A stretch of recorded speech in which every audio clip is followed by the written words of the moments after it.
Very important session, Indo-Sri Lanka Ramayana circuit. May I request Bala Rao to please accompany Honorable Shri Vidura Wickramanayaka, Minister of Culture, Government of Sri Lanka.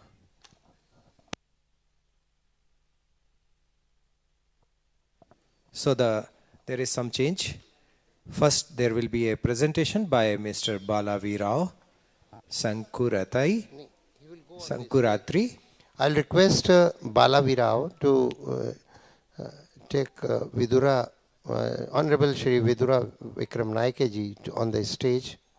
And also I'll request Shri Vinod Gotia ji to chair the function, who is Cabinet Minister in State Government as Chairman of MP Tourism.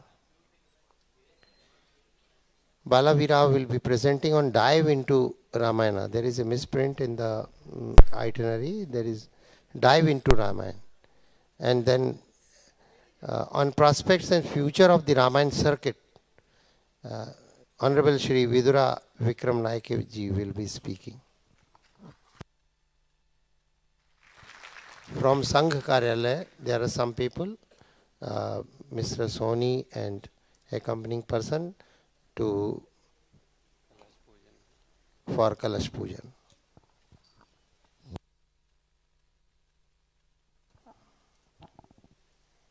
Yes, Vidura, please.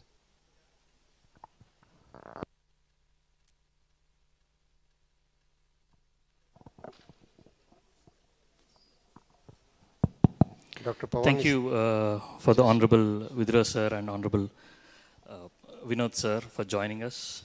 And I'll just take a short presentation and then we'll go with a discussion session going forward. So today my topic is Dive into Ramayana. I don't know, when the typing happened, when the composing happened, the Dive into Ramayana was misprinted as Divine into Ramayana. Just Bala, 2 minutes. I have one announcement. The students who have come for the Ramayana school may go to the hall 2, please. Yes. So it was mistyped as Divine into Ramayana. So that could be the cause of divine, or when the composer is composing it, it could be the cause of the wine. It could be any of it, right? Myself, Bala Sankuratri, and firstly, let me thank World Ramayana Conference for giving me this opportunity. The team, can you on this display also, so that the dignitaries can also see the presentation? Can you on this display also, so the dignitaries can also? Yeah. Okay. Well, what is Dive into Ramayana? What is that we want to say? There are basically two things what I want to present today. One is the author's perspective. What is that this author is thinking in his mind when he's writing or jotting down the text of Ramayana? So right from Valmiki till our Gumastaji, we have written Ramayanas. So at every generation, there is no generation which has not written Ramayana. So every generations have written Ramayana, starting from Maharshi Valmiki. So my point here is not to talk about Rama, not to talk about Ravana, not to talk about all these people, but what is that which is running in the author's mind when he's writing this? What is that he want to achieve when he's writing this text is what we're going to talk about. So by understanding the author's mindset, trying to understand the author's mindset, we'll try to discover something what he want to say, and we'll try to unlock few things. I'll take one example. Instead of taking all the others, I'll be a little restricted to my topic, Maharshi Valmiki is writing. So let us start with the first point about the writing stuff of Maharshi Valmiki. When he's writing, what is that it is running in his mind? What is that it made him to write this stuff? This is the first sloka in the first kanda, in the first sarga of Maharshi Valmiki's writing. He speaks to Narada asking multiple questions And what he asks is there any person living today? Is there any person living today? Which means he's referring to a human who is living today, of said qualities of he's having power, he's having righteousness, gratitude, so many qualities. Especially he's asking a living creature who is living today and of having so many qualities. Basically he's referring to Adarsha Purush. Is there anybody in this world of such great qualities? Multiple slokas come in that case. If there is someone like that, please tell me, is what he's asking. Now, why is he asking that? As an author, there are many authors here. So if we encounter a person and then we like him, we travel with him, we admire him, and then we start writing on him, it's a different story. But Valmiki, even before traveling with Ram, he decided to write something. He wanted to say something to this world. And for him to say that something to this world, he need a character with all Adarsha qualities. So he's searching for an Adarsha Purusha to tell something what he wanted to tell. So what is that something else other than the Ramayana he wanted to tell, communicate through his literature, is what we're going to discuss. So on the account, while telling the qualities of, while telling the story of an Adarsha Purusha, Valmiki is trying to tell something else. Let us dig into that. So he took Rama as the main pillar of the story, and along with the story of Rama, he weaved many other things. He added many other things into the Valmiki Ramayana. He spoke about the geography. He spoke about the geography of the world. He spoke about the politics of those days. He spoke about the history of those days. History of Rama's history. He spoke about the history of those days. He spoke about the social conditions of those days. He spoke about the women's rights, women freedom. He talked so many, how they play theaters, all this stuff he spoke. He spoke about the flora and fauna in his text. He spoke about sciences of those days. He spoke about economics. He spoke about the tax systems in those days. If he's just telling the Ram story, he need not talk all these. You can see the series of what Nilesh Okji has done on Sugriva's Atlas. When he's telling the direction, when Sugriva is sending Vanaras on different directions, he comes out of the main story. He goes for 4 sargas, only describing the geography of the land, and comes back. And when Vishwamitra is talking about astras, he comes out from the main topic and he goes explaining for about 2-3 sargas what are the astras, and then comes back. So he's involving many things along with the Ram story. What do you want to do? What do you want to tell in the Valmiki Ramayana? Basically, he is giving the encyclopedia of those days to that generation. He is revolutionizing the education system by telling the Ram story. If someone reads the Ram story of those days, which means they are finishing the entire primary education of those days. He's giving everything in that. Along with everything what encyclopedia has to give, he's also adding additional stuff of morals to the society.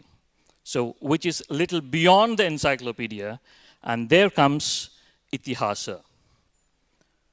What is Itihasa? Do we have any definition for Itihasa somewhere written either during the time of Ramayana or even after the time of Ramayana? Is there any definition to Itihasa mentioned somewhere in the scriptures? Yes. It is Dharmartha Kama Mokshanam Upadeshita Samanvitam Purva Vruktam Katayuktam Itihasam Prachakshate. It means he's talking about the things that happened, which means history and what all happened actually. And he's telling in the story format, embedding the morals with an intention of teaching. So there is an historicity element, there is a story element, there are the moral elements, and the intention is very clear to teach to the society. And the reference is from Brihad Bhagavata Mitra, and the sloka numbers are given there. When I'm giving anywhere the sloka numbers, please read a little before and after also, because from one print to another print, the sloka numbers may differ sometime. Just a disclosure, because... Right. So let us see next. Because I'm talking about Indo-Sri Lanka, I just took this character, Ravana, as an example. You may take many other characters in the Ramayana. So I'll tell you. So, is Ravana discussed in the Vaishnavite faith? Yes, he's been discussed, right? Is he being discussed in Shaivite faith? Yes. Is he being discussed overall in the Hindu culture, Hindu religion, Hindu faith? Yes. Did this character being discussed in Buddhism? Yes. Is he not discussed in Jainism? Yes. Is he not discussed in Sikhism? Yes. When all these religions spoke about the characters written in the Valmiki Ramayana, how can you attribute the whole Ramayana to one faith or practice? It is beyond the religious borders. It has nothing much to do with the religion. It is something to do with something else. What is that? If you observe, everything, if you see all these religions which are born, the faiths which are born, are likely to be born in this region of the world. Which means it has something to do with the geography of this region. It has something to do with the history of this region, which simply means it has something to do with the culture of this land and not with anything else. There we go, that Ramayana is the cultural subject beyond the religious subject or the faith subject. And what do you mean by a cultural subject? Anything which travels from one generation to another generation is the cultural subject. If my grandparents are giving to my great-grandparents, giving to grandparents, grandparents giving to my parents, they give it to me and I give it to my next generation, that is a cultural text, cultural subject. Ramayana is a cultural subject. And if it is only within one family, it is the family's culture. But if it is among the societies across, which means it is the cultural subject of the entire society. Ramayana is the cultural subject of the entire society. Now, any subject gets into culture from various other streams. Into culture is a bigger subject. A subject can get into culture from history. A culture can get into subject from ethnicity. A subject can get into culture from religion. A subject can get into culture from your skills, your labor work, your skills, etc. Subject can get into culture just from the moral stories, even from the fairy tales, etc. So from where did Ramayana get into culture? From where? We are talking about, of course, from Itihasa, it has gone into culture. So when we're saying that it has gone from Itihasa line into culture, we need to justify that statement. I'll try to justify that statement, but before that, I'll give you an example of some other subject which has gone into culture from some other line apart from the historicity. Okay? I'll just give you an example. I hope you all have seen this story, this particular story. Everybody knows it, right? The rabbit and the tortoise. For some, I don't know in which language they spoke, and then finally they did the race, and one other lost, and there is a moral story there. Now, how can a rabbit and a tortoise talk, first of all? So it's all nonsense. So let us remove this story from the culture. Is it possible? So culture has various subjects. It has the moral subject also. In terms of the moral subject, sometimes the fairy tales also get into. So Itihasa is something which teaches these morals along with the historicity. Along with the historicity. And giving the moral, the dharma, the karma, the morals and principles of the life. That's how is Ramayana. Now let's go back to Ramayana. So you take any Ramayana, any version, most of them take the main route, Itihasa, and there is an element of historicity involved. So with that, we'll get to the second topic. What are we going to discover and what are you going to unlock from understanding the author's point of view and from the definition of Itihasa? So the topic what I'll be taking up is the linguistics and language connection. Linguistics and language connection. And I also take another subject, this region of the globe. Okay? The minute you saw this, you may be thinking I'm talking about Ramasetu. I'm not talking about Ramasetu. I'm talking about the entire region of that area. So that where it comes, I'm not diving into the sea there, but in that perspective, I'm diving into Ramayana. I'm not diving into the sea, but I'm diving into Ramayana, which refers to these elements. So let us try to explore this region there once. Okay? Now, if you think in the oceanography levels, etc., if the water level is going down as we go into the past, which simply means that region should not have any water, which means India and Sri Lanka, in many years back, it should be a land connectivity. If it is a land connectivity like this, which means there is no need of building a bridge at all, which also means that Sri Lanka is not Ravana Lanka. Right? Now let us go a little more deeper. So you go way back to the times of dinosaurs also, when the tectonic plates moving, India and Sri Lanka are always together and they're moving always together, which means even before the times of Himalayas being formed. Okay? And there is no water body between India and Sri Lanka in those millions of years back. So how did the water come between India and Sri Lanka? We need to find out. And do we have any references in Ramayana? Let us think. Let us think, is there any reference of water coming there where the water is not supposed to be? Is there any reference in Valmiki Ramayana? Let us see. The first reference comes in Balakanda, the first part of Valmiki Ramayana. And the situation is Maharshi Vishwamitra, the guru of Sri Ram and Lakshman, during their residential schooling with Vishwamitra. And Vishwamitra will be telling the history of these kids, history of their dynasty to these kids. And then he will be referring to King Sagar and his sons digging up the planet in different parts of the world. So he keeps digging up the land in different parts of the world, so including the Dakshin region and many other parts of the world. So why are they digging is not the question, but they have dug it. That is the main point. So in most of the places, when they have dug, it's only about the land digging. There is no reference to the water. But there is one place where they have dug, and there is also a reference to the water. And that leads to the next reference of that region. That comes in Sundarakanda, the fifth part in Valmiki.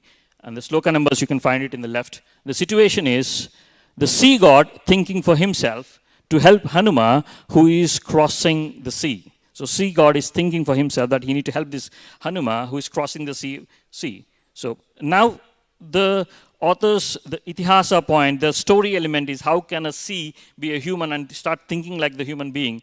That is the story element. But by telling that story element, Valmiki Maharshi is trying to give you the geography of that land. That is what we need to understand. So what is he telling? Again, he's referring to the same area that the sea, now the sea is telling. Sea is telling that it is being expanded or extended in that region, expanded or extended in that region, the place where Sagar has dug. Because the Sagars and Sagar's sons have dug, I got expanded myself, is what sea is saying. So the sea got extended because of the digging what they have done. The digging is done and the water is coming in. So where we get the next reference, the third reference. The third reference will come again in Sundarakanda itself. And that is when Mainaka, the flying mountain, communicates with Hanuma and talks about, again, the same region. Now, how these mountains fly is again the Katha part. But what is that you want to tell about the geography is this Mainaka, the flying mountain, talks with Hanuma and tells, brother, you can take rest on me. Okay, because you are going on the Ishwaku's family's duty, and the sea god instructed me to help you. And sea god is instructed me to help you because you are going on the Ishwaku family's duty. Because of that family, the sea god is actually here. He got extended here because of that. So this is the next reference.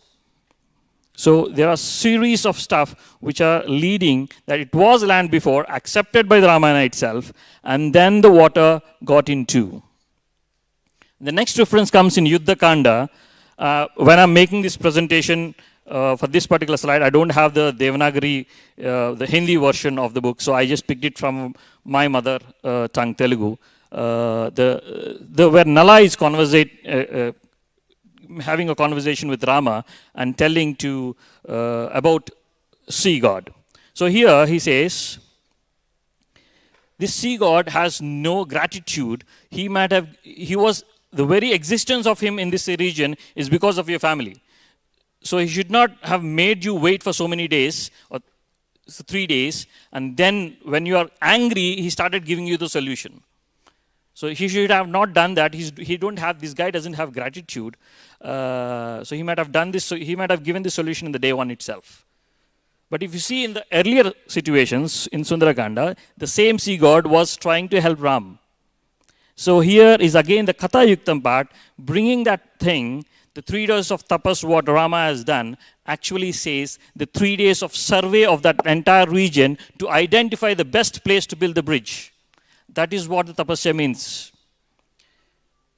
That is what Valmiki is trying to tell you. So this is the survey of the region. Well, I've given so many examples, right from Balakanda to Yuddhakanda. This reference has continuously coming. If it is just a story, the reference might have gone at only one place. And in the first, in Balakanda, only about the digging of the land, Valmiki spends around 2.5 chapters. Well, apart from Valmiki Ramayana, is there any other text talking about this? Is there any other text talking about this? Yes. We have the references from Srimad Bhagavatam. In Srimad Bhagavatam, again the same reference comes that Maharaja Saga, when he's digging up the oceans, there are 8 adjoining islands formed. The very important word is digging up the land and the islands were formed, which means the water has entered in between. Point number 1. And it doesn't talk about one island, it talks about 8 islands. In simple words, multiple islands. And there's one more quality, that they are adjoining to each other. That is very important. They are adjoining to, they are very close by. Point number 1. And if you see the names of those islands, the last 2 names refer to Sinhala and Lanka. It refers to Sinhala and Lanka. Okay? Now, Sinhala is the major spoken language in Lanka, Sri Lanka.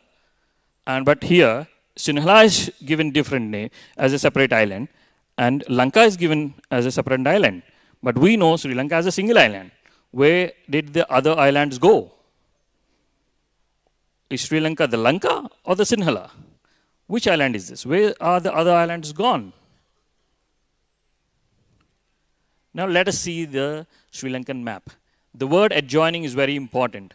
Because the islands are very close by, it is a natural tendency even today, we assume Sri Lanka to be one single island.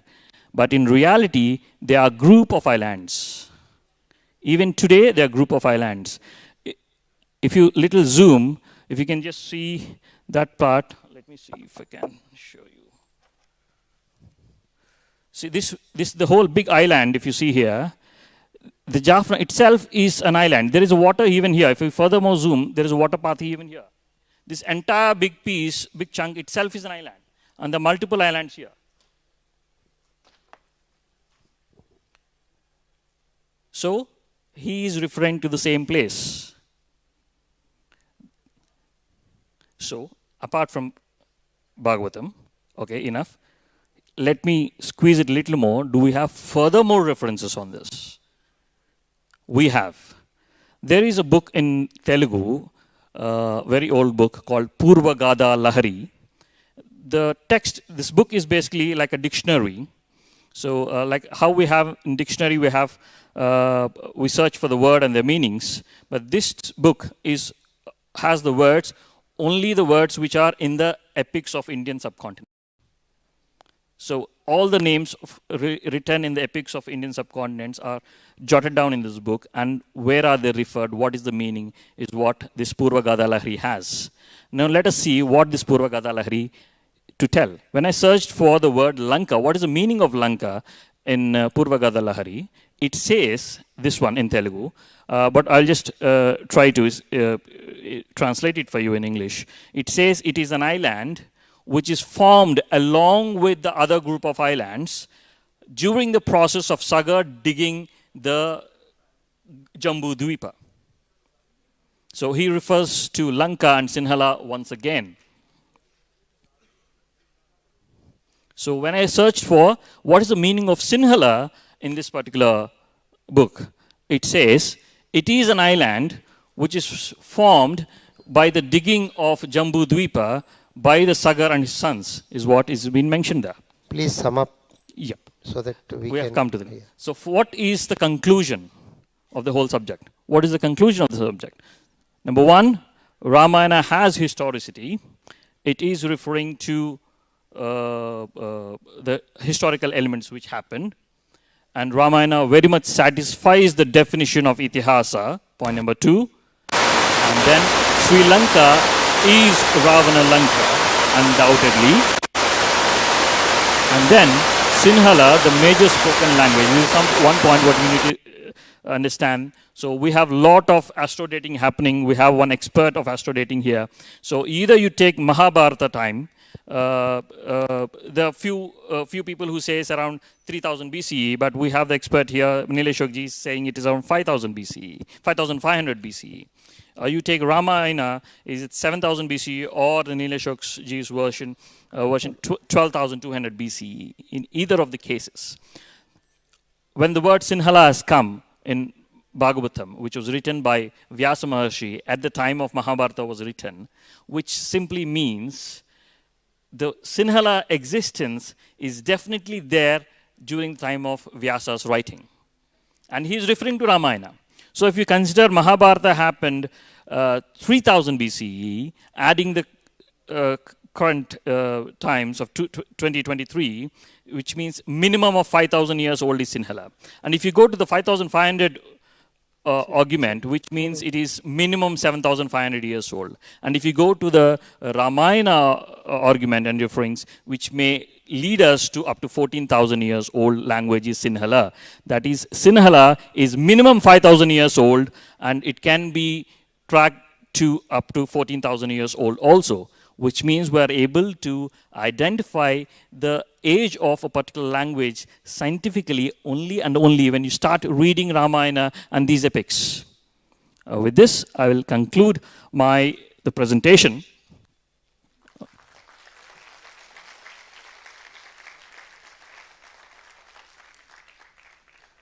And now we'll go to one more session. Last year means 2020, when I did the World Ramayana, when I attended the World Ramayana conference, when I gave my presentation, at the end of the presentation, I asked one question to all the audience.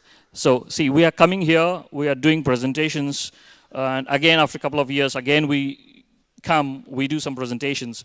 What is the plan of action, what we are doing, is what I asked you in 2020, and I would love to repeat the statement again. Where is the plan of action? So when I came in 2020, I told I will take the responsibility on the stage. I told I will take the responsibility in building the cultural relations between India and Sri Lanka. And as I promised, today I brought the Honorable Minister all the way from Sri Lanka. Okay, now Honorable Minister is here. Now let me know whether the World Ramayana Conference and others, how are we going to get into the administration, get into action. And sir, today we want you to give your comments on that. How can we cooperate, both the countries, both the states, both the territories, how can we cooperate and get the things into action? And we'll just pass on the call to Honorable Vinod ji to give his comments on that.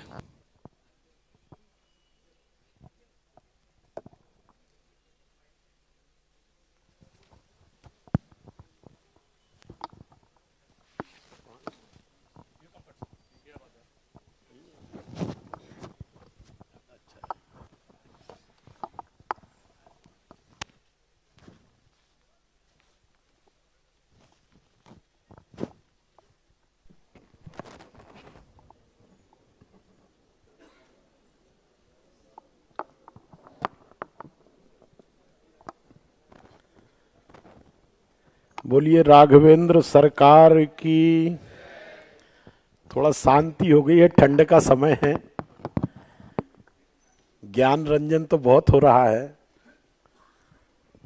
एक बार जरा जोर से बोलेंगे, बोलिए राघवेंद्र सरकार की। इस तीसरे वर्ल्ड रामायण कॉन्फ्रेंस के अवसर पर आज के सत्र में मंच पर विराजमान श्रीलंका से हमारे बीच में आए हुए honourable cultural minister Shri Vidura ji, और जिनका प्रेजेंटेशन अभी हम देख रहे थे श्री बालाजी, यहाँ उपस्थित सभी महानुभाव,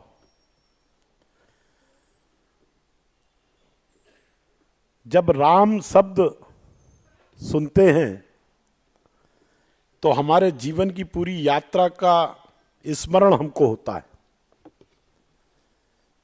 अनादिकाल से,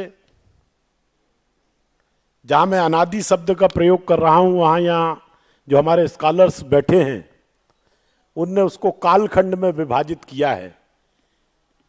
कोई 7,000 साल की बात करता है, कोई 14,000 साल की बात करता है, पर अनादिकाल से ये हमारे जीवन का हिस्सा रहा है कि जब हम पैदा होते हैं तो जो मंगल गीत गाए जाते हैं उनमें राम का स्मरण होता है, और जब हमारी अंतिम यात्रा होती है तो वो राम नाम सत्य के साथ पूरी होती है। ये हमारे जीवन का सार है। और जब राम वनगमन पथ की बात आती है या राम की उपस्थिति की बात आती है तो मुझे कहने में संकोच नहीं है कि हमारा आजादी के बाद जो संविधान लिखा गया, कल यहां बताने वाले लोग कह रहे थे कि उसके प्रथम पृष्ठ पे जो हस्ताक्षर उसके चित्रकार ने किए उसने राम लिखा, उस पर व्यवहार साहब ने, और इसलिए प्रथम पृष्ठ पर राम है, भारत के संविधान के प्रथम पृष्ठ पर राम है। हमारी संस्कृति में भी राम है, हमारे संविधान में भी राम है, हमारी बातों में भी राम है, हमारे जनमन में भी राम है। पर कहीं ना कहीं ये सत्य है, इसको हमको स्वीकारने में कोई दुविधा नहीं है कि हमारे चरित्र में राम की कमी हो गई है। और इसलिए विशेष रूप से उन लोगों को जिनको इस देश को दिशा देने का काम करना था, ये तो हमारी पहले दिन से ड्यूटी थी कि भगवान राम किस पथ से वन में गए हैं, कौन सा मार्ग उनने अपनाया है और क्या उसका हमारे जीवन में आध्यात्मिक महत्व है। अयोध्या का एक राजकुमार जब जंगल की तरफ जाता है तो तमसा को पार करने के बाद उसके जीवन की जो यात्रा शुरू होती है, लंका तक की जो यात्रा शुरू होती है, वो श्रृंगवेरपुर की होगी, वो पंचवटी की होगी, वो दंडकारण्य की होगी, वो नासिक की होगी, वो पंपा भी गए होंगे, वो हम्पी भी गए होंगे, आज के युग में वो रामेश्वरम भी गए होंगे, धनुष होते हुए श्रीलंका के उन पर्वत श्रृंखलाओं में भी गए होंगे जहां रावण का महल था। लेकिन जब वो राजकुमार वनवासी होके और वहां से वापस लौटता है तो वो ईश्वर के रूप में स्थापित होकर वापस आता है। एक राजकुमार की यात्रा ईश्वर के रूप में स्थापित होकर जो वो वनगमन का पथ है, और मैं इसको ऐसे कह सकता हूं सहजता में कि अगर आप सब कुछ त्याग के निर्मोही होके और एक पथ पर चल पड़े जिसमें आपके सामने दंडकारण्य जैसे भीषण संकट भी आए, पर आपकी प्रतिज्ञा स्थिर प्रज्ञ बनी रहे, तो आप जब उसके पार जाएंगे तो आपके अंदर आध्यात्म की इतनी ताकत होगी, आप इतने आध्यात्म से सामने हुए थे। अब जहां तक भारत और लंका के संदर्भ में इन बातों को देखने का सवाल है कि कैसे इन चीजों को हम आगे बढ़ा सकते हैं, तो भारत की सरकार ने 2019 में और कोई एक 10-12 स्थानों को, जो चिन्हित स्थान हैं, वो राम से जुड़े हुए स्थानों को, उन डेस्टिनेशंस को चिन्हित किया है और राम वनगमन पथ में उनको शामिल किया है। और वो मोटे मोटे जो स्थान है जिन पर कोई विवाद नहीं है, उन स्थानों के बारे में सरकार ने नोटिफाई किया है। कल मुझे यहाँ गौतम जी बता रहे थे, गौतम जी यहाँ बैठे हैं, उनने मेरा परिचय किन्हीं एक महानुभाव से कराया था, मैं उनका नाम भूल गया, पर उनने बहुत बारीकी के साथ वनगमन पथ के ऊपर काम किया है, उसके किलोमीटर्स के ऊपर, उसकी टाइमिंग्स के ऊपर बहुत कुछ किया और बहुत विद्वानों ने किया है। पूरी दुनिया इस मामले में रिसर्च कर रही है, पर वो बारीकियों में मैं जाना नहीं चाहता, लेकिन जो मोटे मोटे स्थान हैं वो आज बहुत स्थापित टूरिस्ट डेस्टिनेशन हैं।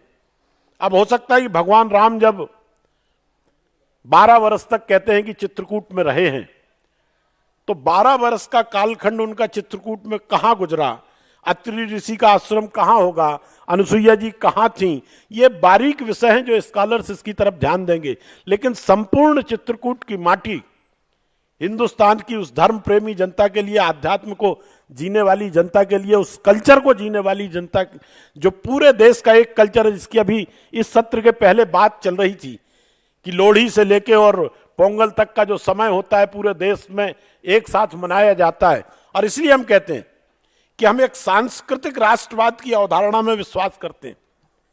हमारे 100, 1000, 500 राजे रजवाड़े रहे होंगे अलग अलग टाइम में, पर हमारा जो कल्चर था वो एक था, और इसलिए हमारी अवधारणा सांस्कृतिक राष्ट्रवाद की अवधारणा है। जो लोग कहते हैं कि भारत कभी एक राष्ट्र नहीं रहा, उनको हम बताते हैं कि भारत एक राष्ट्र कैसे रहा है। और इसलिए जब हम पर्यटन के संदर्भ में, और विशेष रूप से लंका के साथ पर्यटन के संदर्भ में बात करते हैं, तो वो जो कल्चर है जिसकी कल सुधांशु जी बात कर रहे थे कि ड्युअलिटी का सवाल नहीं है, द्वैत का सवाल नहीं है, ना तो बौद्धिज्म में और ना सनातन में। क्योंकि वो जो भरत खंडे वाला श्लोक जो वो सुना रहे थे, उसमें उनने बुद्ध की भी अवधारणा को कहा है कि जो गौतम बुद्ध हैं वो भी उस श्लोक के अंतर्गत आते हैं। और इसलिए द्वैतवाद का कहीं कोई प्रश्न नहीं है उस पूरी अवधारणा में। वो रावण को भी राम से जोड़ते थे कि आखिर अंत में रावण भी राम में समाहित हुआ, उसकी चेतना भी राम में समाहित हुई।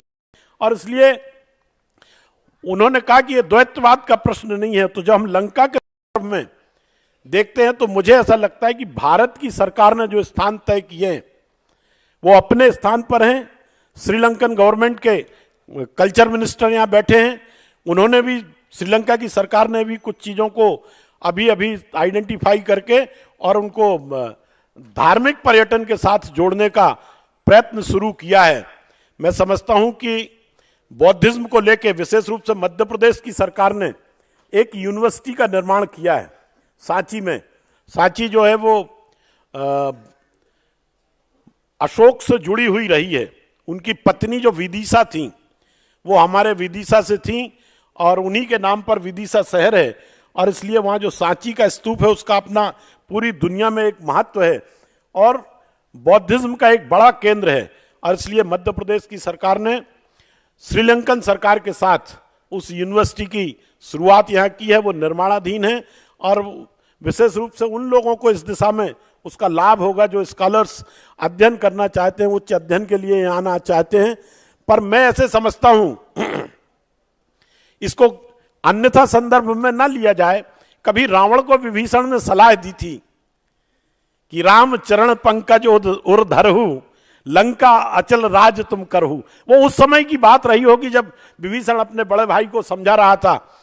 लेकिन आज इकोनॉमी का जमाना है और मैं समझता हूं कि जिस दौर से श्रीलंका आज गुजर रहा है हमने वो चित्र देखे श्रीलंकन इकोनॉमी के।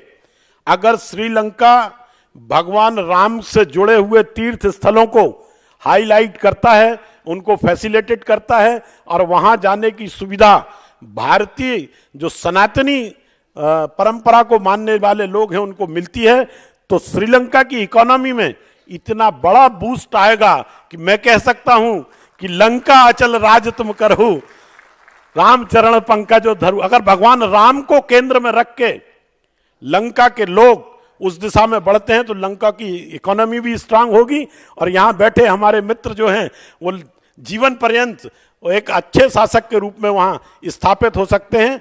भारत की सरकार इस विषय को आज गंभीरता से ले रही है, और इसलिए हमने जो राम का जीवन के जिन चिन्हों को जोड़ा है उसमें हमने नेपाल को भी जोड़ा है, और इसलिए जनकपुर को भी उसमें जोड़ने का काम किया। ये हमारा जो रामायण सर्किट हमने बनाया है उसमें हमने जनकपुर को भी जोड़ा है। लेकिन मैं समझता हूं कि दो देशों के बीच में आध्यात्म का मामला हो या पर्यटन का मामला हो या संस्कृति का मामला हो, ये आध्यात्म, पर्यटन और संस्कृति की जो त्रिवेणी है इसको स्थापित करने का काम ये दोनों सरकारें धीरे धीरे उस दिशा में बढ़ रही हैं, जिसका लाभ जितना सनातन परंपरा को जीने वाले भारतीयों को मिलेगा उसका उतना ही लाभ श्रीलंका के लोगों को भी मिलेगा। मैं इस कॉन्फ्रेंस के सभी आयोजक जो हमारे साथी हैं, मित्र हैं, उनको बहुत धन्यवाद करता हूं कि आज के अवसर पर उन्होंने मुझे यहां उपस्थित रहने का अवसर दिया। बहुत बहुत धन्यवाद। बोलिए राघवेंद्र सरकार की। बहुत बहुत सुंदर। Hello Mike. Thanks a lot, sir, for that. And I now request Honorable Vidura Wickramanayaka ji, Minister of Cultural, Religious and Buddha Sena Affairs of Sri Lanka, to give his words.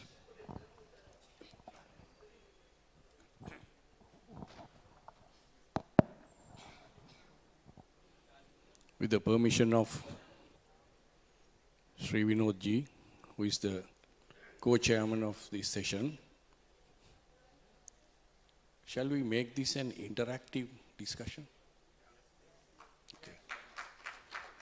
May I go down the stage? I always like to do things that are not meant to be.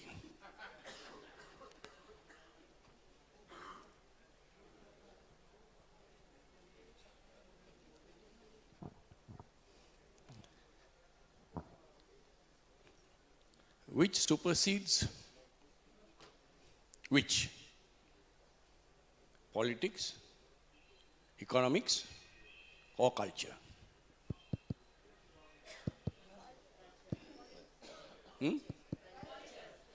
Okay, who says culture? Who says politics? Who says economy? Economics? We are all wearing clothes. Are you sure?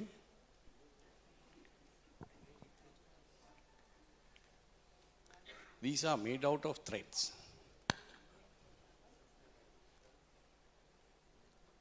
You remove thread by thread.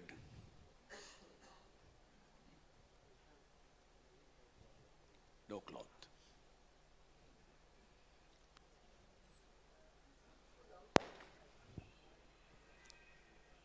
History is a thread. Economics is a thread. Politics is another thread. So what is the cloth? Culture. Culture.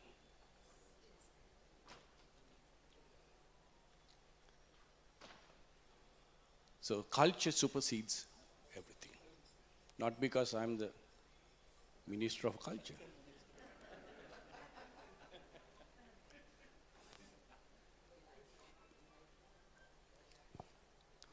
But are we cultured?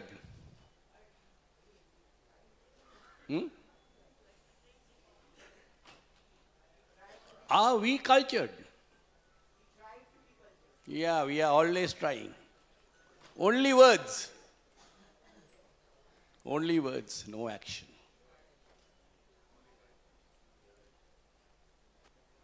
thousands and thousands of years ago, when Valmiki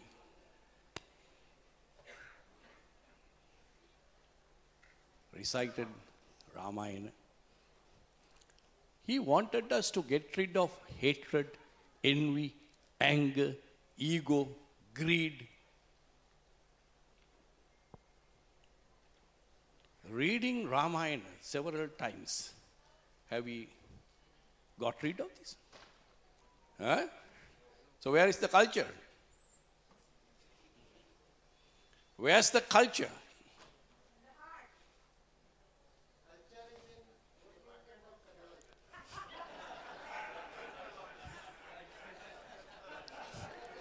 Culture is in the department. Culture. But even there is no culture. Enough of talking. We have minced words many times. We cannot even trace back what we talked a while ago. So let's, a continuity of Bala's presentation. What is the next step? What should be the next step? To imbibe that culture. Interact between cultures. The two great cultures. I don't say Indian culture is greater than Sri Lankan culture. I'm not telling that Sri Lankan culture is greater than Indian culture. No, two cultures you cannot compare. My good friend, parliamentarian, Nick, from Switzerland. We can say that they may not have a history of maybe thousands of years. No. But they also have a culture. You have to respect that. We don't do that. We don't respect one another. We don't trust one another. So how can we progress? How can we develop?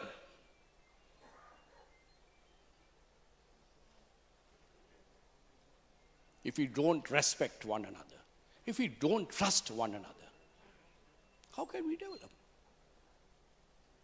There is no progress. There is only regression. We are worse than animals. Am I correct?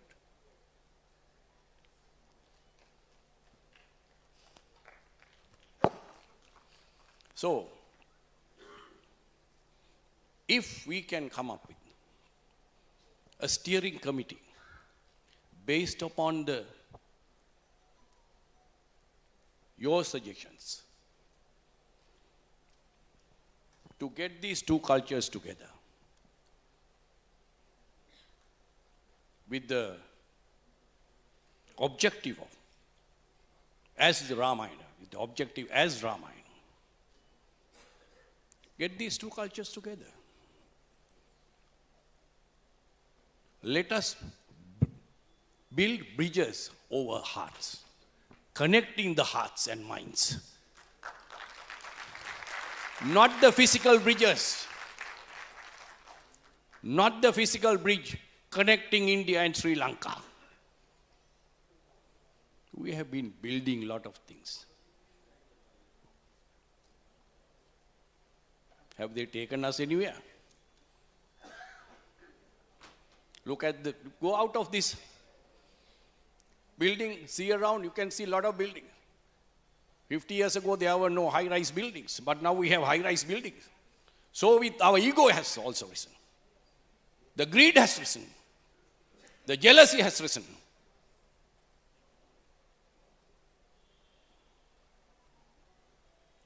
So what happened to that human being?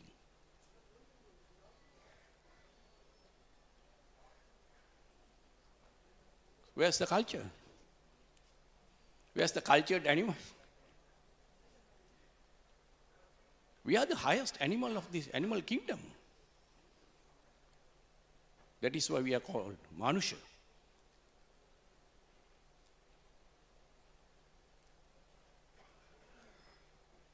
So let us have a steering committee. That steering committee should be able to influence your government. I don't know which particular department or the ministry. As a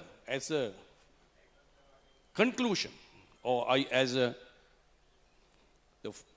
towards pushing, bringing these two cultures together. Vinod ji said that once we have this Ramayana trail, that can benefit both countries, especially Sri Lanka, yes, I know. We are willing to be a part of this Ramayana trail. Though there are no, like I said yesterday, archaeological facts or any archaeological findings, yet you can visit where the Sita was imprisoned. Still there are, that particular place is called Sita Area. And you can see there are certain patches of land. Nothing grows. It's barren. That was the place burnt by Hanuman. But no evidence. But there are, to a certain extent, yes. From generation to generation, that story has been told and retold. That is Ramayana. So based upon this, let us build. Yesterday, Honorable Trivedi was here. So why can't we approach him? You all can approach him. We'll do our part from Sri Lanka. The moment we go there, we'll start bridging the bridges to connect the hearts and minds.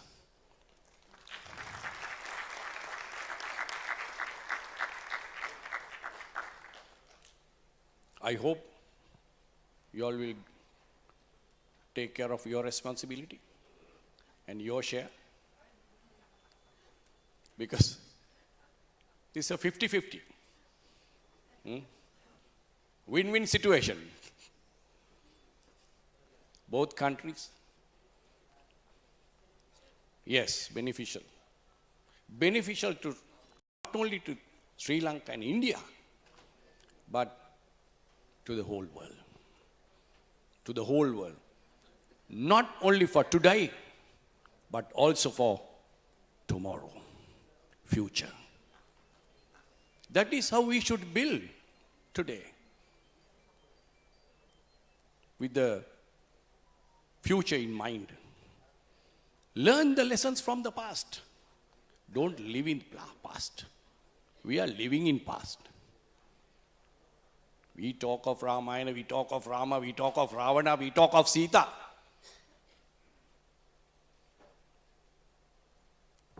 That's all. We are not building upon that. We have to build upon that. That is what.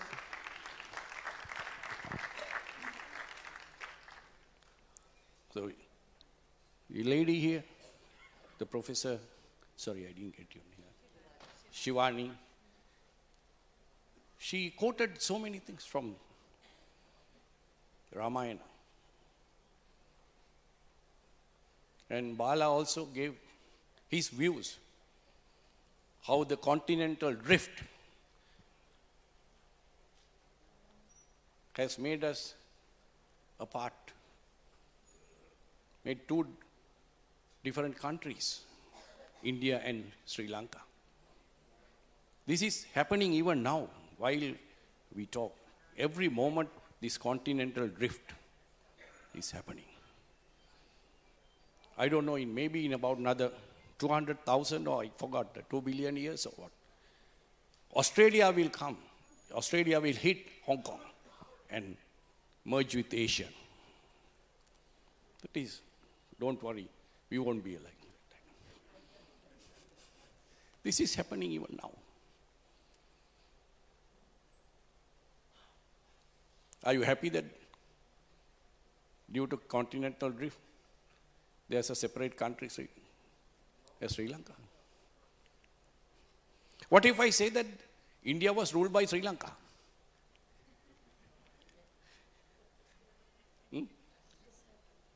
It's not true. How can you say that?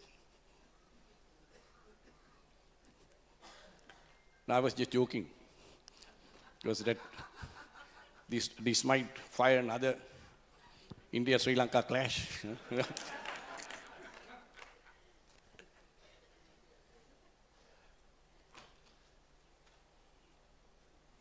Past is there to learn lessons. Future you are not sure of. The given moment is now. Let's act now. So get these things together. Lot of ideas, views has been mooted.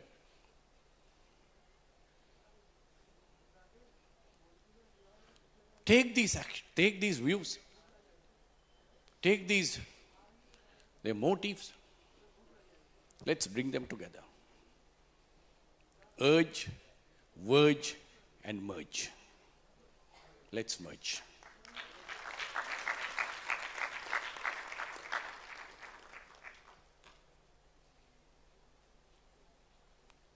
That's enough? Okay. I hope that will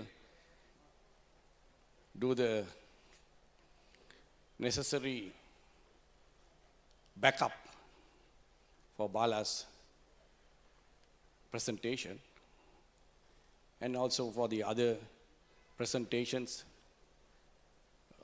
made by the honorary persons who contributed a lot. Not just for us to think, not just for us to talk about, but also to act upon. Thank you. Thank you very much.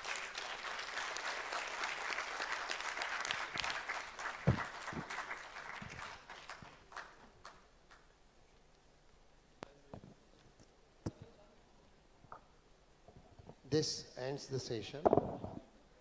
Indo Sri Lanka Ramayana Circuit, Prospects and Future. But then this doesn't end the relationship and prospects and future. Would like to have all of us to go to Sri Lanka and see various spots in the hearts of the people. Now I'll request, आप रुकेंगे? विनोद भैया रुकेंगे वहीं? रुकेंगे अभी भागेंगे नहीं? Bala, please come on the stage. Bala, please. Ji, just keep, just a few minutes, just 2 minutes. I'll request our Honorable Nicholas Samuel Guggerji from Switzerland to come on the dais, come on the stage and felicitate the guests.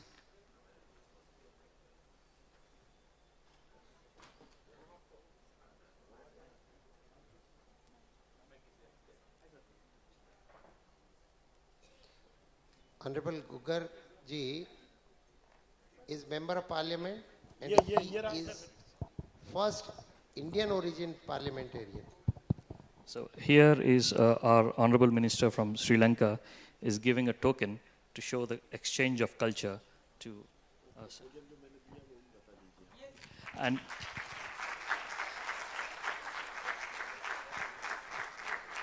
our Honorable Minister just told something. I will translate it to English, but let us first listen from his words in Hindi. मैंने माननीय मंत्री जी को ये सुझाव दिया है कि श्रीलंका सरकार की तरफ से अगर कोई प्रस्ताव आता है तो भारत सरकार की तरफ से हम प्रयास करेंगे कि एक ज्वाइंट कमेटी बन जाए जो वनगमन पथ के संदर्भ में क्या क्या किया जा सकता है उस दिशा में काम करेगी और एक सार्थक परिणाम दोनों देशों के बीच में ये हो सकेगा। इसके अच्छे सार्थक परिणाम आएंगे और वो भी इस बात से सहमत है कि वो इस दिशा में काम करेंगे। That sir is saying that we'll have a committee soon with the help of sir and from the top level committee of both India and Sri Lanka. And thanks a lot. And like sir, yesterday there are people who have asked that we need the invitation to visit Sri Lanka. And here is the logo saying visit Sri Lanka. And sir is inviting. Is this visa?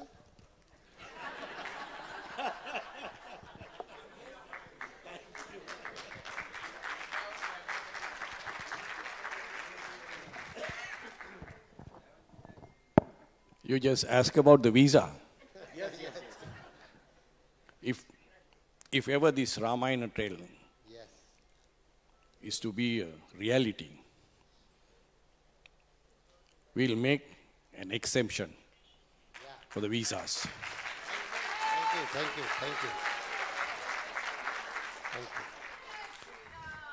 But not for the ticket. Sir, may I add one more point to that, sir? So when the international tourists are coming from various parts of the world to see Ramayana places in India and also in Sri Lanka, can we try for a common visa for the other countries to travel with one visa to both the countries? Can we propose something like that? So I think that also can be discussed in the next committees. In the committees, yes. That's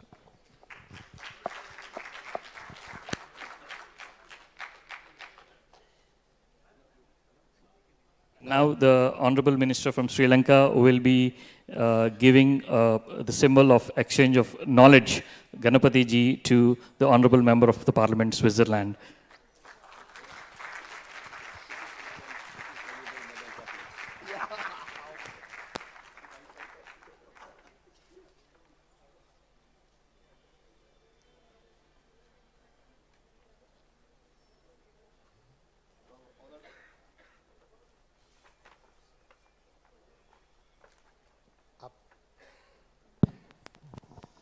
So, Honorable Minister of Sri Lanka, you made the best joke, you made my day. He said yesterday we shared a piece of Swiss chocolate, but today he gave me a bigger gift. So I hope to see you soon to have our exchange in culture, because love can do it. And so I'm very happy to meet you here and to share with you, all of you, a little bit time.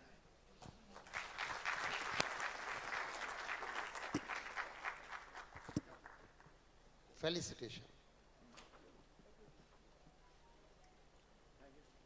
Honorable Nick will felicitate the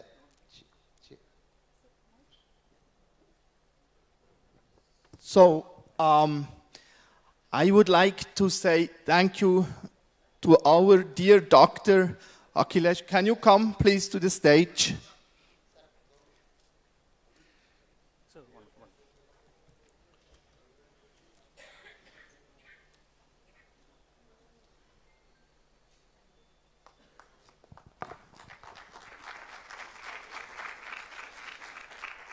Dear Dr. Akhilesh, you come in the middle, please.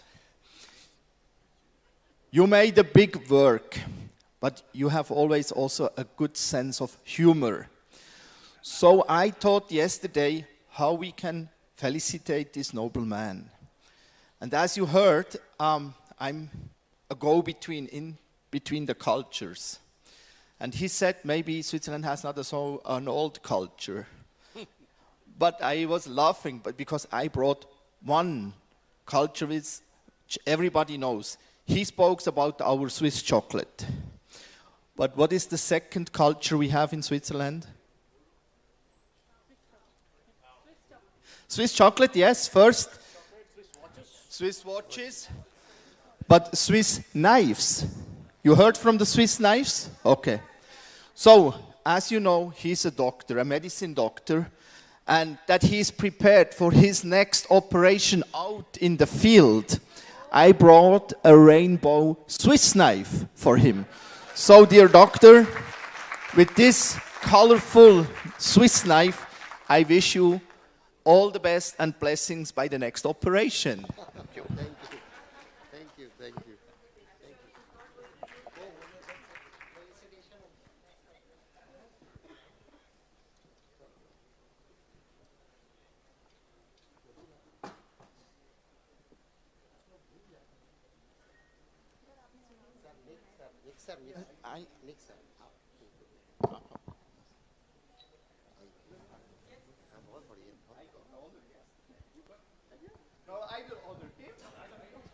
Next session to be prepared fast. Now, मेरा वो देखिए एक कोई भी बहुत बढ़िया एक मैं अभी और देख लेता हूँ एक में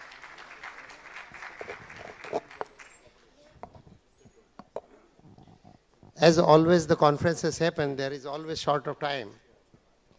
And we are running just half an hour, it's acceptable. The parascientific approach, this is one plenary session. Plenary session, the parascientific approach to Ramayana and spirituality of India.